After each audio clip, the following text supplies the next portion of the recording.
पल पल न्यूज के न्यूज रूम से मैं हूं आपके साथ नदीम अकरम। केंद्र सरकार द्वारा जो है वो पॉपुलर फ्रंट ऑफ इंडिया के ऊपर 5 साल के लिए बैन लगा दिया गया और उनसे जुड़ी तंजीमों के ऊपर भी 5 साल का बैन लगाते हुए केंद्र सरकार ने एक बड़ा ऐलान कर दिया। पर इस ऐलान के साथ साथ एक सवाल खड़ा होने लगा कि आखिरकार पॉपुलर फ्रंट ऑफ इंडिया से जुड़ी social democratic party of India कैसे बच गई और कैसे केंद्र सरकार ने इसके ऊपर बैन नहीं लगाया। जहां भक्त खुश थे कि पॉपुलर फ्रंट ऑफ इंडिया और उससे जुड़ी तंजीमों पर बैन लग चुका है, पर social democratic party of India को बैन नहीं कर पाई। और अब एसडीपीआई जो है कर्नाटक में भारतीय जनता पार्टी के लिए एक करारा सबक बन चुकी है और कर्नाटक में एसडीपीआई को लेकर के भारतीय जनता पार्टी में दो फाड़ होती हुई दिखाई दे रही है। किस तरीके से तमाम चीजें social democratic party of India के लिए सामने आ रही हैं, पहले इन तस्वीरों पर नजर डाल लेते हैं। केंद्र सरकार पॉपुलर फ्रंट ऑफ इंडिया पर 5 साल के लिए बैन लगा चुकी है। सरकार द्वारा किए जाने वाले इस एक्शन के बाद कर्नाटक भाजपा में दरार आ गई है। जानकारी के अनुसार कर्नाटक में भाजपा के भीतर नेताओं का एक समूह पीएफआई पर प्रतिबंध को चुनावी मुद्दा बनाकर आगामी विधानसभा चुनावों में फायदा उठाने की फिराक में है।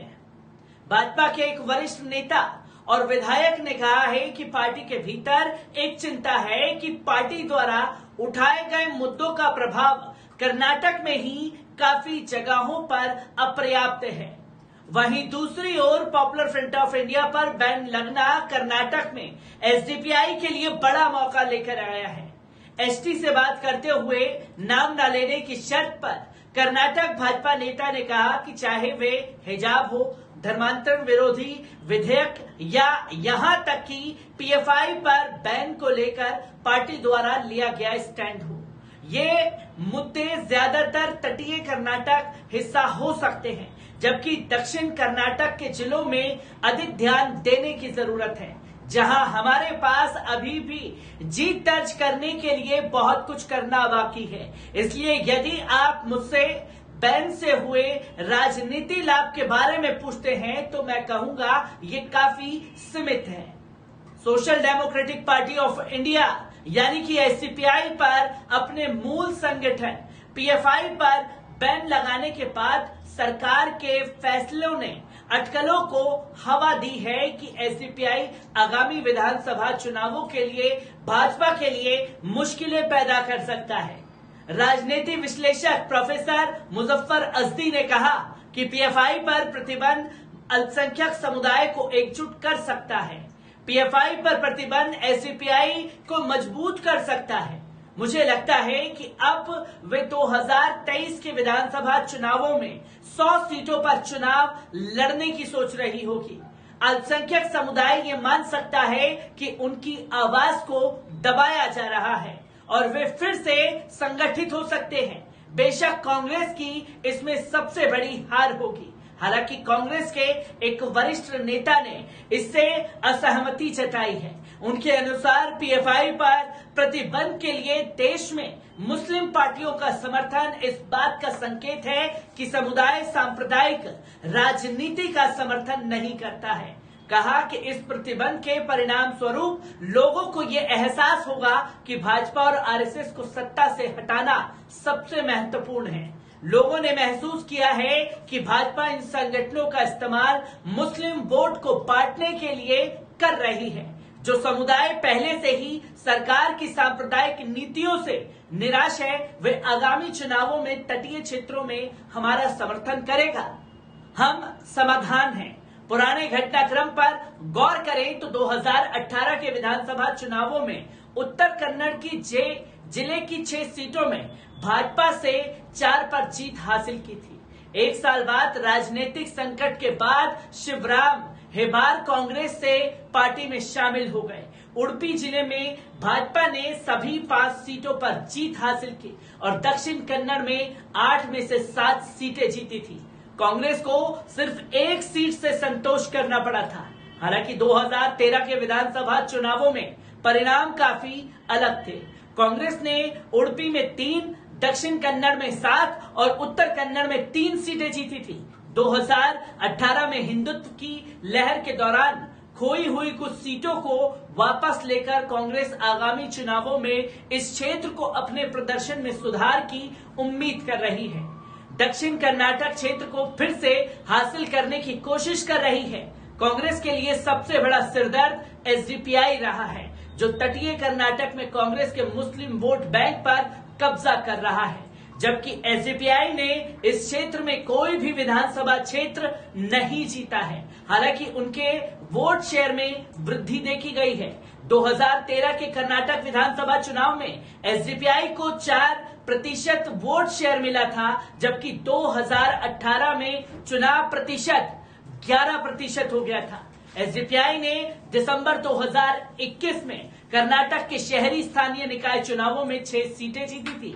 इसी बीच एसडीपीआई राज्य समिति के सदस्य रियाज कंदबू ने एसटी से बताया है कि 2023 के कर्नाटक विधानसभा चुनाव में कम से कम 100 सीटों पर चुनाव लड़ेगी। हम चुनावी राजनीति में हैं और ये एसडीपीआई दलितों, आदिवासियों, मुसलमानों, ईसाइयों और अन्य लोगों के लिए भी एक आंदोलन है।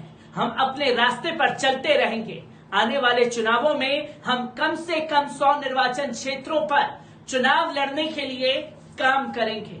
इसी के साथ साथ आपको बता दें कि पॉपुलर फ्रंट ऑफ इंडिया पर कानूनी शिकंजा भी दिल्ली पुलिस द्वारा बढ़ा दिया गया है, जहां दिल्ली पुलिस ने गुरुवार को यूएपीए के तहत मुकदमा दर्ज कर लिया है।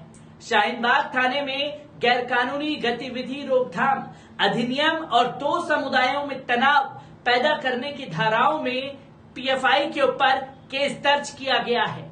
इस मामले की जांच एसीपी बदरपुर को सौंपी गई है। भारत सरकार ने पीएफआई पर 27 सितंबर को 5 साल का प्रतिबंध लगा दिया था। प्रतिबंध लगाने के बाद दिल्ली पुलिस द्वारा इस संगठन के खिलाफ दर्ज ये पहली एफआईआर है।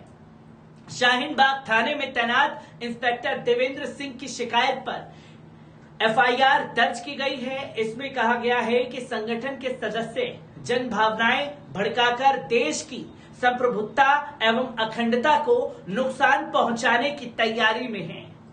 एफआईआर के मुताबिक पीएफआई और इससे जुड़े संगठन के सदस्य अभी भी गैर कानूनी और देश विरोधी गतिविधियों में लिप्त हैं। वे प्रतिबंधित पत्तों का इस्तेमाल अपने खतरनाक मंसूबों को पूरा करने के लिए कर रहे हैं। इसके लिए संगठन के लोग किसी धार्मिक स्थल पर हमला करने की भी तैयारी कर सकते हैं, जो कि दिल्ली पुलिस द्वारा ये दावा किया जा रहा है।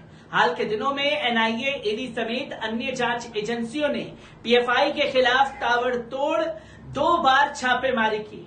देश में आतंकी गतिविधियों को सपोर्ट करने के आरोप में 22 सितंबर को 15 राज्यों से कुल 106 पीएफआई नेताओं और सदस्यों को गिरफ्तार किया गया था। इसके बाद 27 सितंबर को इस संगठन से जुड़े 170 लोगों को गिरफ्तार किया गया था। इस दिन 7 अलग अलग राज्यों में छापेमारी देखने को मिली थी। और जिस तरीके से केंद्र सरकार ने पॉपुलर फ्रंट ऑफ इंडिया को टारगेट किया है, उसकी तस्वीर जो है अब कर्नाटक में देखने को मिल रही है, जहां social democratic party of India ने इस ताबड़तोड़ छापेमारी के बाद एक ऐलान से पूरी तरीके से भारतीय जनता पार्टी के खेमे में हड़कंप मचा दिया है और खुद भारतीय जनता पार्टी में दोफाड़ होती हुई इस बैंक को लेकर के नजर आ रही है। मैं ऐसे ही खबरों से आपको रूबरू कराता रहूंगा। दीजिए इजाजत, शुक्रिया।